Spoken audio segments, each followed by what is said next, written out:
रात के 8 बजे थे। घर में मेहमान आने वाले थे। रुचि रसोई में हलकान पड़ी थी। 10 लोगों की चाय पानी खाना नाश्ता सबकी जिम्मेदारी उसके ऊपर अकेले थी। कोई भी उसकी मदद करने वाला नहीं था।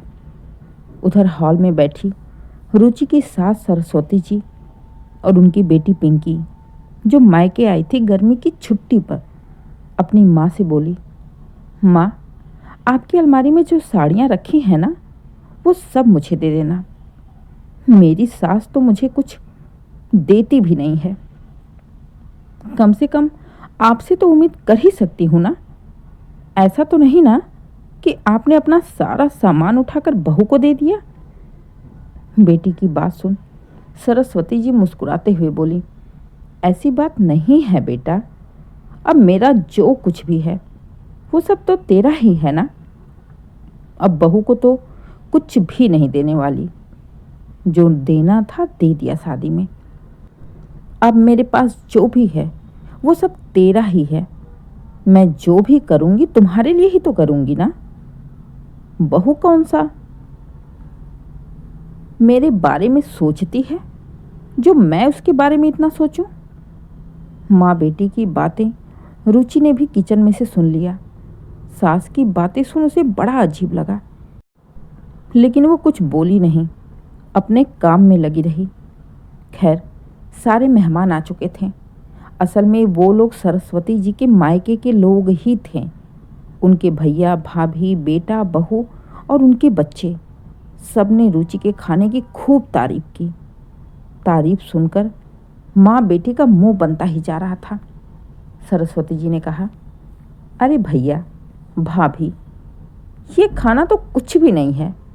कभी पिंकी के हाथ का खाना खाकर देखना, भूल जाओगे इस खाने को।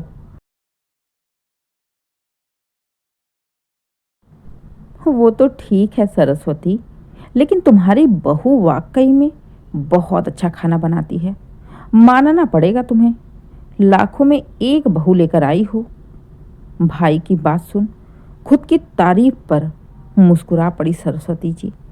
फिलहाल तो सब लोग रुचि के खाने की काफ़ी प्रशंसा किए और 2 घंटे बाद ही सब लोग चले भी गए। सबके जाने के बाद रुचि का काम फिर से बढ़ गया। सारा घर बिखर गया था। ढेर सारे बर्तन हो गए थे, किचन गंदा पड़ा था। सब कुछ अकेले वो 12 बजे रात तक करती रही। लेकिन मजाल है कि पिंकी या सरस्वती जी उसे थोड़ा सा भी हाथ बटा दें। फिर भी रुचि ने कुछ नहीं कहा। उसे ये था कि भाई मैं इस घर की बहू हूँ तो मेरी जिम्मेदारी है।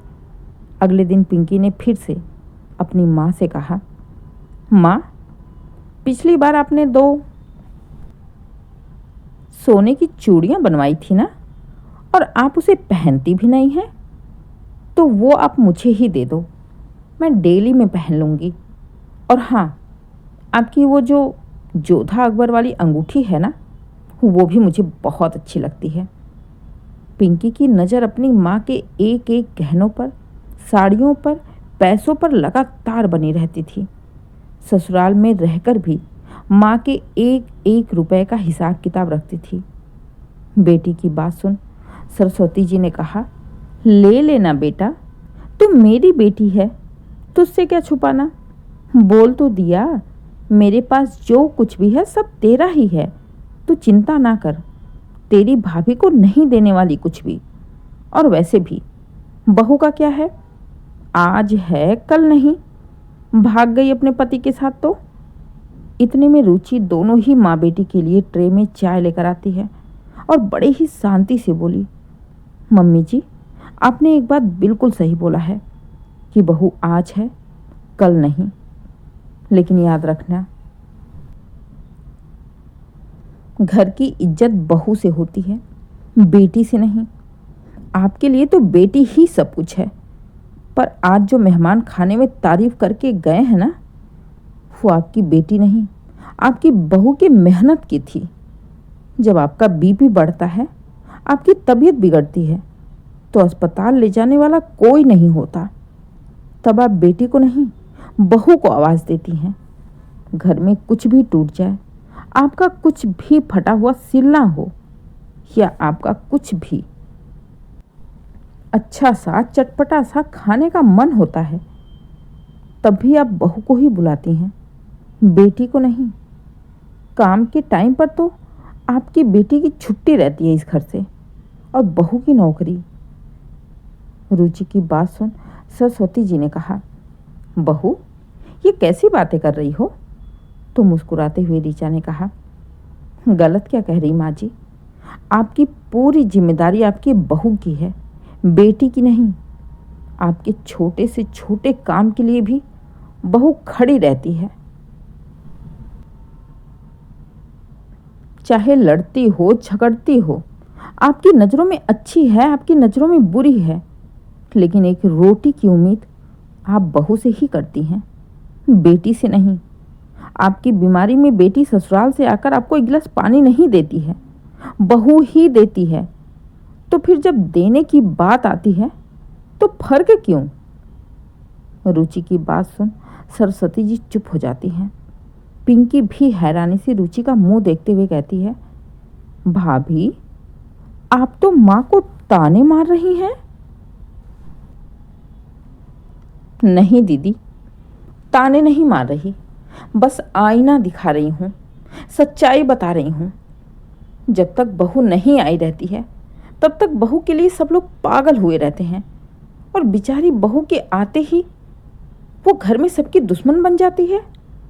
घर में नौकरानी की तरह काम भी करती है, फिर भी सबकी दुश्मन बनी रहती है। घर के एक एक सदस्य की पूरी जिम्मेदारी उसके ऊपर रहती है, फिर भी बहू तो पराई रहती है। क्या आपकी सास भी आपके साथ ऐसा ही करती है? ऋचा की बात सुन पिंकी चुप हो गई। सरस्वती जी ने कहा, बहू अब तुम जुबान भी चलाने लगी हो?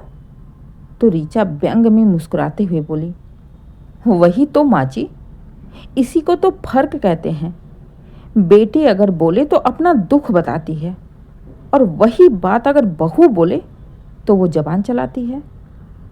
मम्मी जी बेटी को दे दीजिए, आपके मन में जो आए दीजिए, आपका पूरा हक है, माँ हैं आप, मुझे इससे कोई भी ऐतराज नहीं है। पर बहू को बार बार पराई कहकर नौकरानियों की तरह काम करवाकर मुंह पर प्यार और पीठ पीछे बुराई करना, ये सास का प्यार नहीं, सास की चालाकी होती है। माना कि बहू बेटी नहीं बनती, ठीक है, पर सास भी तो माँ नहीं बनती। कहते हुए ऋचा चली गई, पर उसकी बात माँ बेटी के दिल पर लग गई। सरस्वती जी ने कुछ भी नहीं कहा, लेकिन पिंकी तुरंत ही उठकर ऋचा के पीछे गई और जाकर बोली, भाभी ये आपने ठीक नहीं किया। माँ को तो जो कहा कहा, लेकिन आपने मुझे भी बहुत कुछ सुना दिया। क्या यही सीख कर आई हैं कि सास ननद से कैसे बातें करते हैं? मैं कुछ दिन के लिए आई हूँ, कोई हमेशा तो नहीं रहूँगी ना। कम से कम मेरा तो लाज लिहाज कर लेती। तो ऋचा ने बड़े ही गंभीर लेकिन शांत होकर बोली, दीदी एक बात बताइए, माना कि आप कुछ दिन के लिए आती हैं, लेकिन आपने कभी भी इस घर को जोड़ने वाली बातें की?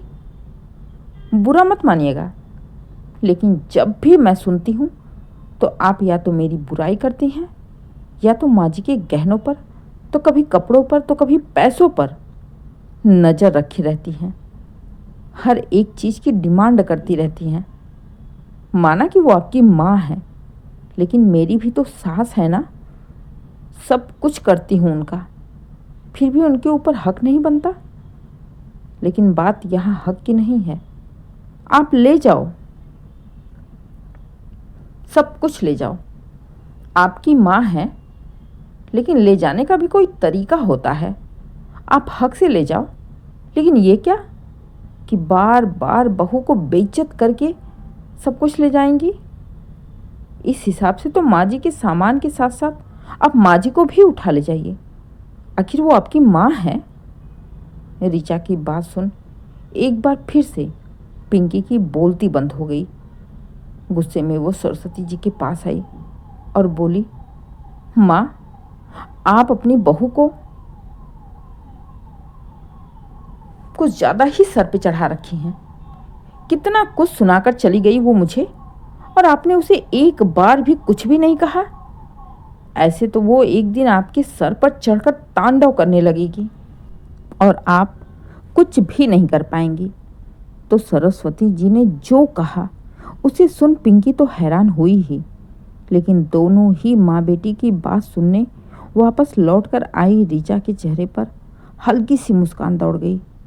असल में जब पिंकी गुस्से में अपनी माँ से बोली, माँ, भाभी को कंट्रोल में करो, सरस्वती जी ने कहा, बेटा ध्यान से समझो, बहू ने कुछ भी गलत नहीं कहा। शायद मैं ही बेटी के मुंह में अंधी हो गई थी और अपना बुढ़ापा खराब करने के चक्कर में पड़ी थी। गलत क्या कहा उसने? सोचो, मुझे जब भी किसी चीज़ की ज़रूरत पड़ती है तो मैं उसे ही तो आवाज़ लगाती हूँ ना। मेरे दुख में, तकलीफ में, रोग में, बीमारी में, चाहे उसका मन हो या ना हो, फिर भी वो मेरी सेवा करती है। तो बेटा सही तो कह रही वो, अगर एक गिलास पानी भी देती है तो वही देती है, और फिर मैं भी तो उसी को बुरी बना रही हूँ।